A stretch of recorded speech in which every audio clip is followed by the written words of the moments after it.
2012 সালে তৎকালীন জামায়াতে ইসলামীর ভারপ্রাপ্ত সেক্রেটারি এটিএম আজহারুল ইসলামকে গ্রেফতার করা হয় মুক্তিযুদ্ধে রংপুর এলাকায় গণহত্যা, অপহরণ, ধর্ষণের মতো গুরুতর অভিযোগে। সে সময় আন্তর্জাতিক অপরাধ ট্রাইব্যুনালে অপরাধ প্রমাণিত হওয়ায় 9টি অভিযোগের মধ্যে 3টিতে মৃত্যুদণ্ড দেয়া হয় তাকে। পরবর্তীতে আপিলেও বহাল থাকে এই মৃত্যুদণ্ড। 2020 সালে মৃত্যুদণ্ড বাতিল চেয়ে 113টি যুক্তি তুলে ধরে রিভিউ আবেদন করা হয়। 4 বছর পর রিভিউ আবেদনের শুনানি শুরু হয় গতকাল থেকে। আজ দ্বিতীয় দিনের শুনানিতে আপিল বিভাগ জানায়, জামায়াত নেতা এটিএম আজহারুল ইসলামের মৃত্যুদণ্ডের রায়ের বিরুদ্ধে তার করা আপিল শুনবেন দেশের সর্বোচ্চ আদালত। আইনজীবীরা বলছেন, মানবতা বিরোধী অপরাধের কোনো মামলায় রিভিউ আবেদনের পরিপ্রেক্ষিতে এই প্রথম লিভ মঞ্জুর হলো। ট্রেডিশনাল ওয়েতে রিভিউটা হয়নি, এটা হয়েছে under courts inherent power, not under article 105। এটাই তো মনে হয় প্রথম যে রিভিউ থেকে আবার অ্যাপিলে আসলো এরকম। International crimes tribunal is first, এটা প্রথম কেস, সেজন্যই ডিসকাশন হয়েছে কিভাবে হবে, প্রক্রিয়াটা কিভাবে হবে, এটাই ফার্স্ট কেস। অন্যান্য ক্ষেত্রে হয়েছে কিন্তু ইন্টারন্যাশনাল ক্রাইমসের ফার্স্ট, এটাই first time review application allow হয়, ফার্স্ট টাইম।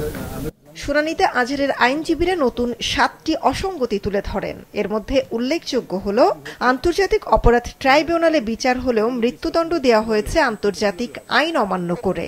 নতুন 7টি অসঙ্গতির 4টি মঞ্জুর করে আপিল শুনতে সম্মত হয় আদালত। প্রথম গ্রাউন্ড হচ্ছে যে অ্যাপেলেট ডিভিশন 2019 সালে যে রায় দিয়েছিলেন, সেখানে ওনারা ইন্টারন্যাশনাল ল মানেন নাই এবং ইন্টারন্যাশনাল লর সাথে কমপ্লাই করার রিকোয়ারমেন্ট ছিল 1973 এর আইনে। এটা খুব বড় একটা গ্রাউন্ড এবং আইনই বলা আছে মানতে হবে আন্তর্জাতিক আইন, ওনারা মানেন নাই। এই মেইন গ্রাউন্ডে রিভিউ অ্যালাউ হয়েছে। সেকেন্ড যে গ্রাউন্ডে রিভিউ গ্রাউন্ড হয়েছে, রিভিউ অ্যাপ্লিকেশনটা অ্যালাউ হয়েছে, সেটা হচ্ছে যে ওনারা যেভাবে ইন্টারপ্রিট করেছেন আইনটাকে, সেই ইন্টারপ্রিটেশনটা ম্যালাফাইড ছিল। এই গ্রাউন্ড আমরা নিয়েছি, এটা আমাদের বক্তব্য ছিল এবং এই গ্রাউন্ডেও আমাদের রিভিউ অ্যাপ্লিকেশনটা অ্যালাউ হয়েছে এবং লিভ গ্রাউন্ড হয়েছে।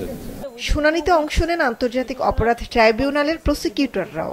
শুনানি শেষে প্রসিকিউটর গাজী তামিম জানান, রায় পুনর্বিবেচনায় আন্তর্জাতিক আইন না মানার যে যুক্তি তুলে ধরা হয়েছে তার সাথে একমত পোষণ করেন তারাও। পিটিশনারের পক্ষে এই মামলায় যেগুলো গ্রাউন্ড ছিল রিভিউ শুনানির ক্ষেত্রে, তার মূলত একটি গ্রাউন্ডই ছিল, সেটা হলো আব্দুল কাদের মোল্লা মামলার জাজমেন্টে অ্যাপিলেট ডিভিশন একটি ফাইন্ডিংস দিয়েছে। সেটি হলো যে এই ইন্টারন্যাশনাল ক্রাইমস ট্রাইব্যুনাল অ্যাক্ট 1973 এর অধীনে গঠিত যে আন্তর্জাতিক অপরাধ ট্রাইব্যুনাল, সেখানে আন্তর্জাতিক আইনের যে ডেফিনেশন এবং যে প্রসিডিউর সেগুলো অ্যাপ্লিকেবল হবে না এবং তারপর থেকে 2024 সাল পর্যন্ত ট্রাইব্যুনালে যত বিচার হয়েছে সেগুলো ওই জাজমেন্টের আলোকেই এই বিচারগুলো হয়েছে। এই পয়েন্টে আমাদের প্রসিকিউশনের পক্ষ থেকে বক্তব্য ছিল এই যে আমরা পিটিশনারের এই বক্তব্যের সাথে সম্পূর্ণ একমত, কারণ এটি ইন্টারন্যাশনাল ক্রাইমস ট্রাইব্যুনাল, এখানে ইন্টারন্যাশনাল ক্রাইমসের ডেফিনেশন এবং প্রসিডিউর অ্যাপ্লিকেবল হওয়া উচিত। সেজন্য আমরা পিটিশনারের এই বক্তব্যের সাথে মোটেই দ্বিমত পোষণ করিনি, বরং একমত পোষণ করেছি। তার প্রমাণ হিসাবে আমরা অ্যাপিলেট ডিভিশনে এটা সাবমিট করেছি যে বর্তমান সরকার ট্রাইব্যুনালে ইন্টারন্যাশনাল ক্রাইমসের এবং ইন্টারন্যাশনাল প্রসিডিউর, ইন্টারন্যাশনাল কোর্টসের ডেফিনেশন অ্যাপ্লিকেবল করেছে এই মর্মে স্বীকৃতি দিয়ে ইতোমধ্যে আন্তর্জাতিক অপরাধ ট্রাইব্যুনাল আইন 1973 সংশোধন করে এই ডেফিনেশনের মধ্যে সিস্টেম্যাটিক অ্যান্ড ওয়াইড স্প্রেড শব্দ দুটি ইনসার্ট করেছে।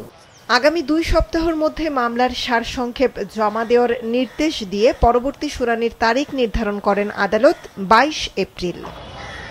মৌমিতা জান্নাত, মাছরাঙা সংবাদ, ঢাকা।